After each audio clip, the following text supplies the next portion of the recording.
Okay, so the next thing I'm going to do is to lubricate and adjust my cables, particularly the clutch cable and the throttle cable. Now the throttle cable I treat with light oil, but the clutch cable I put grease on it. So in order to do that, I need to disconnect it here, and then I can put my grease gun on the end and squeeze some grease down inside the cable housing.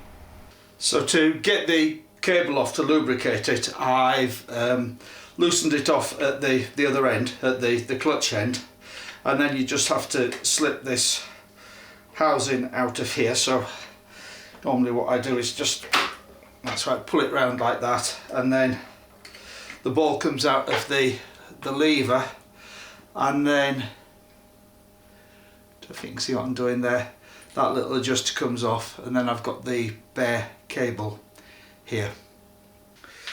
So I have a grease gun to force grease down inside the housing. So the way it works is you've got this collet here that you slide over the cable outer, then you slip these washers on,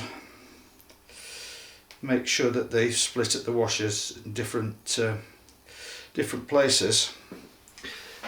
And then this is the grease gun. I've got it full of grease here.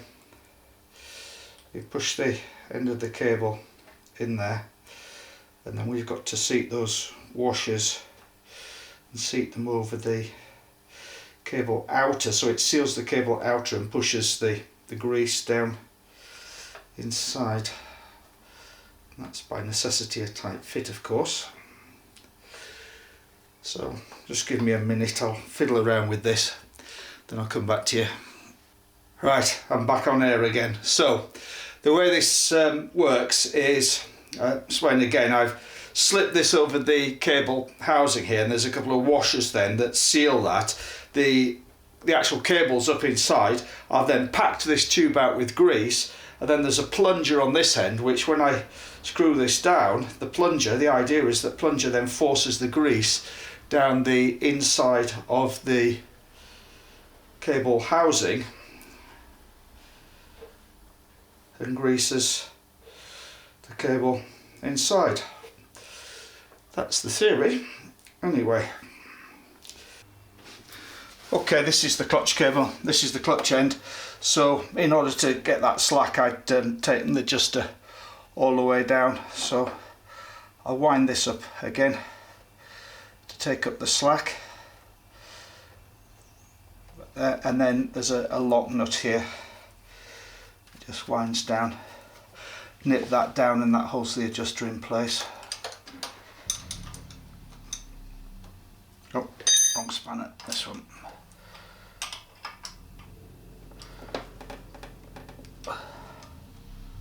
Okay, let's just nip that up.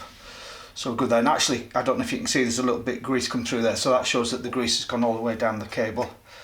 And put that little boot over there, and then I'll do the fine adjustment up at the handlebar end. Having taken up the slack on the cable at the clutch end, I'm just checking the fine adjustment here. It make a fine adjustment with this adjustment here, but looking at that, it's about right. You can see got a little bit of a gap there before the cable comes tight. Always you know, reckoned when I was younger, if you could just get a coin in there, just get a coin wedged in that space, then that was about enough. So just pump the clutch a few times. Even though I've just lubricated it, it's still like a bull worker, but that's what these clutches are like. And you see, that's the loose play on it. So yeah, I'm happy with that. That's good.